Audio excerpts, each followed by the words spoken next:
I gotta tell you, Mike was as raw as it gets. He gets legitimately choked up when he starts talking about custom auto. And Jake, these guys get it. What you see is what you get with these guys. We had the most fun creatively with Jake playing Mike Tyson's Punch-Out. We're both 80s kids, so we have to connect the dots here. And that was fun. Him blowing in the cartridge and trying to get the Nintendo system to work was all fact. It was never going to be a full-blown biopic on either of these guys, because they've already both got them. This was more about showing them today.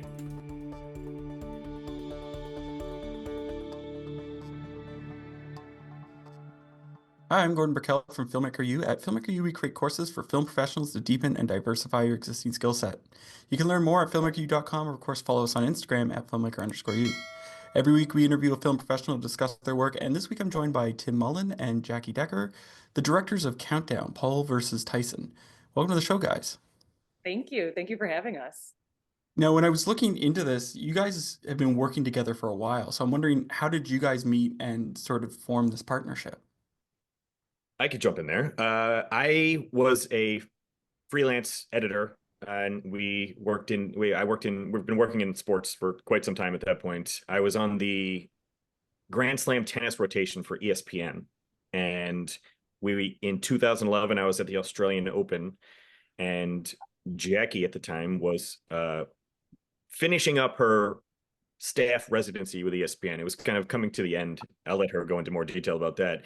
And we got paired up to do a show open, a tease for one of the night sessions at the Australian Open. So we clicked immediately. We cut a really awesome tease, and we kind of attached it to each other at that point, and it ended up at Wimbledon the next tournament, and it just kind of evolved from there, really.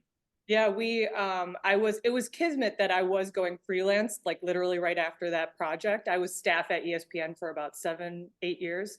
And just being able to go freelance and then having that freedom and knowing Tim and just knowing that we clicked so well, it was like project after project after project. We found each other working with each other. And then it was like, now in the last, I would say like 10 years, it's like we are hired together. It's like Tim and Jackie, Jackie and Tim. And it's really been a wonderful ride since 2011. Yeah, I feel old. We started off doing a lot of short form stuff, and it slowly kind of progressed into more long form projects as well. I grew up in a household in the projects in East Harlem. There's a program at WNET, the public television station, to get more people of color behind the camera, in the editing room, doing sound, writing scripts. When they put me in a dark room and they showed me how to use the splicer and the rewinds, I felt this big sigh of relief, this sense of, wow, I found my space. The editing part of filmmaking is the real nuts and bolts, what makes films come to life. You can ask Spielberg, you can ask Tarantino, you can ask Spike. When you sit here, this is where the proof is in the pudding. I'm Sam Pollard, and this is my class on documentary editing.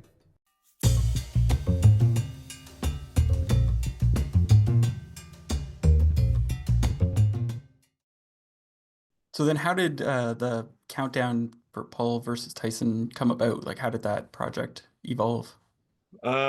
We had been doing longer form stuff over the past 8 years or so, and we were hired as the series directors for the NASCAR Full Speed show on Netflix last year around this time, actually. And it was a success, both for NASCAR and for Words and Pictures, the production company, and for Netflix itself. And we were put on basically a short list from what we hear with Netflix. And when they hire other bigger production companies, such as Everwonder, who was the production company of record for the Countdown show, along with MVP, Jake Paul's company, we were on that short list. And when they were searching for a director for the show, our name came up, and it was pretty quick. Yeah, the big thing too that we had as background is the last number of years, we've been executive producing and editing All Access with Showtime Sports, which were behind the scenes docu-series, boxing shows. Like, I mean, we go back to the Floyd Mayweather days, to be honest with you, which we love and miss, actually. He was such a character. But yeah, so we had the boxing background, and it was great that we had the success with NASCAR Full Speed. And Netflix, once they work with certain people in production companies and they see a good product, they trust them and they like to tend to hire them on again, which is fantastic Yeah. for us. I actually go all the way back to the HBO 24/7 days with boxing too. So it's like we have a rich history in the boxing world. So that actually was a good fit as well. Yeah, it actually worked out nicely too, because we had even done an all access show with Jake Paul. So we knew what he was like to work with, and it was in a good way. Yeah. In a great Yeah, way. he gets it. That guy gets it. Yeah, we could get into that later, but he's wonderful TV. So we were excited, and Mike Tyson is an icon. So when we were approached about the project, it was a no-brainer for us. We were like, absolutely. It's actually funny because we heard that project was happening, that fight was on, and I remember saying to Jackie, I was like, I wonder if they're going to do like a follow type show on it, and we weren't sure, and we kind of forgot about it, and then all of a sudden we got the call, and it was like, oh wow, okay, here we go. Yeah, we were very excited to be a part of it. What do you know, like when I look at these two guys, there's something about them that attracts our attention. Like as a culture, like Mike Tyson's been in it since the 80s, you know, Jake Paul for the last however many 15 years, 20 years. Like what is it do you think that attracts us to these guys or makes us want to watch them? I mean, it's two different things, really. I mean, one of the things we wanted to do and we set out to do on that project was kind of bridge the fans of each person, because like Jake Paul fans, they may know Mike Tyson from, you know, The Hangover and from the stuff that he's doing now, but they don't really know who Mike Tyson was and what a incredible athlete he was back in the day. They don't know him in that sense, and vice versa. Like my dad and people that are fans of Mike Tyson absolutely have no idea who Jake Paul is. So it was kind of introducing their fans to each other was kind of the goal that we had there. Mhm. I think with both of those guys, what immediately comes to mind is star power, it factor. Each of them have it in somewhat similar ways too. It's the Jake's always uses this quote, and it's my favorite. He's a delusional optimist, you know, and I think when you have sort of like no F's to give, if you will, and they both have that kind of mentality about taking on the world and taking over the world, that's where that draw and that energy brings people around you. I mean, you saw in the scenes with Mike Tyson, anywhere we filmed with him, he was locked. And Yeah. while Jake is similar, but he's got his crew of people where it's like camera, camera, camera, camera, camera, camera, camera. So these guys are just like constantly on and constantly like loving the attention in that sense in the best way possible, right? Like they like enjoy it. That's like what they like thrive on. Yeah, I was actually surprised at how much Mike loved kind of that attention. Like they both want it in different ways. And Mike, like, not that he sought it out, but he was not shy about just walking into a mall with no security. Like he got a little nervous with his daughter around at times, but for the most part, it's Mike Tyson. Like he's just himself. I mean, Yeah. when we walked around Brownsville with him, that was our first shoot day, I believe. And I was shocked at the amount of people that just stormed into the streets to see him. I mean, it was incredible. It's not Well, often that you I'm sorry, real quick. It's No, like no. it's not often that you interview or meet or work on with characters or athletes or just any kind of like person for these kinds of shows that you ask them about like what are your goals in life, and like both of them are like, I want to like conquer the world. Like both of them had said that at certain times. Like that's not something that would come out of my mouth ever. Like maybe, but you know, that is just like something that they both believe in and feel, and that's the it factor I think that they both have. Now to jump into like how you guys tackled this doc, like I'm wondering, you know, like what did Netflix want and versus like how did you guys sort of structure things? Like did one of you take on Tyson, one of you took on Jake, or how did you guys work with that and sort of find the story as you were going? I think again, like the first thing that Netflix wanted to do was bridge those fan bases together. That was like priority one. And what they really wanted to do is hype the fight. At the end of the day, these kind of shows are, and they always have been, kind of a promotion for the big event.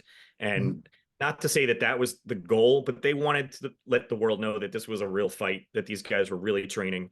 And people were very skeptical of that, especially on Mike's side, you know, because it's like, oh, this is going to be a big payday. Is this going to be a real fight? And our goal was to make sure everybody knew that these guys were in like fully training for this. And they both had their, their setbacks with that. Mike had the ulcer in the middle of it, which really kind of screwed up our original plan, but ended up being probably for the better.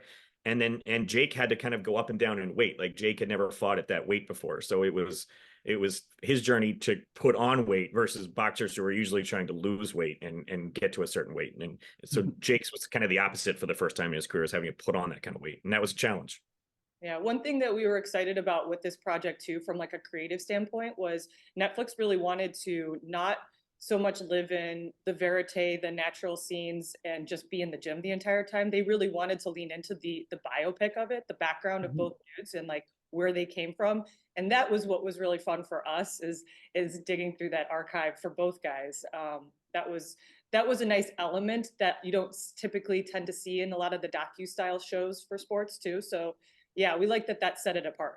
When like mentioning like going into like the bio stuff, there's that scene where you guys talk about Mike Tyson's past, and after his original trainer dies, he sort of loses his way and struggles.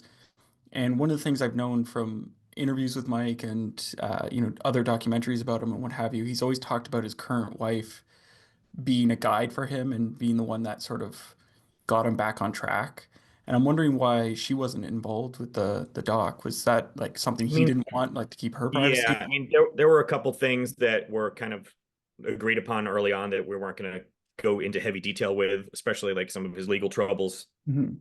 And he made it pretty obvious that he wanted to keep the focus off of his wife, because I think he does look at her like that. Like that's a separate part of his life, that almost like a sanctuary, it seemed.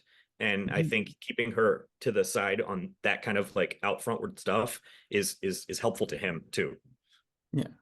Because he's such an outgoing character when that camera's on and when he's in the public. I think he likes to keep that as separate as possible and keep her away from that stuff. Yeah. Okay. Well, yeah, we wanted her to be in the show, but it was there was when he got sick, and it was like we obviously wanted like her take on that, and it was a lot of like not today, and then basically ran the clock out on us. I do have to ask, do all of Mike's doves have names, and is he able to keep track of them? Because there's so many. I knew he had them, but I didn't know it was so many. We were blown away by that. Yeah, I mean, that is his thing. Like that is not for show. They all have like little identification things on their like, but most of that is just like information, like where he talks about that they're like prize winning. Like they really are. It's almost like when you go to like a horse show or something like that, and you know that like, this guy's got like this banner on him or whatever. It's the same way with the dove, with the I mean, he gets them from like Amsterdam, like he's got like a special food delivery thing for it. Like he is for real about that. I think he puts the clamp thing on them because sometimes they do fly away and get lost, and if they end up in some other pigeon coop, that's how he gets them back. But he properly called every one of just them his babies. He was like, "These are my babies. Look at my beautiful baby." I don't think any of them had names. Now I'm wondering, like, there's with documentaries, it's always like, okay, this is what we're going to do, this is how we're going to tackle it. But then when you get into post, a lot of things have to change. So what were some of the things that had to change in post? Well, I got to tell you, what separates Jackie and I from I think other people in our position at this point is we come from a real heavy post-production background, and that kind of changes the way we go about filming now too, because we know what we love in post. We love commercial music. We really thrive in post. So that puts us in a different category in a sense. And once we're out in the field, we can kind of have that brain too, where how is this going to work? How can we transition from this scene from Mike to that scene with Jake? Like we put a lot of thought into that and natural transitions as best we can when we go out there and film. Our biggest curveball was Mike getting sick, honestly. Like we were supposed to be done filming in early July, and once that fight got postponed, we didn't stop filming until in November. So we essentially had to halt post We had a couple of post producers and editors that were just helping us out at the time. We had to be like, hey, can you pause a couple months? So that was that's difficult, especially with people that you work with a lot. We have a really wonderful team that we tend to surround ourselves with on almost every project. So they were understanding. But I think the biggest thing for us with the ulcer is we weren't sure it was going to happen after that at all. We were like, oh no, is there going to be a fee for the project going completely away? But when it was back on, as far as like pivoting in post and with story, like we immediately knew that we wanted to chronicle what happened. Like we weren't going to just blow past it. Like it was like, let's get him at the hospital. Like let's do as much as we can of him working his way back. We love that Jake took that Mike Perry fight. That was kind of awesome. And for us, all of our shoots afterwards were really pointed. It was like we knew what we had in the project and we knew what we were missing at that time. So it was actually helpful. Probably one of the smartest things I've ever done for my career. It gave me all the tools that I needed to be able to jump into a new career. Getting myself into a mindset, thinking like an editor, and being around people that I can talk to on that level was really invaluable to me. A lot of the things that I learned from that class, I still think about. I loved the classroom. I loved the computer stations. We built a sense of community. And it also instills a lot of confidence in you to take that and go out into the world. After I took the class, I felt very prepared to take the next step. I owe Manhattan Workshop the career that I have right now. Things have been going great, and I really have the Manhattan Workshop to thank for that.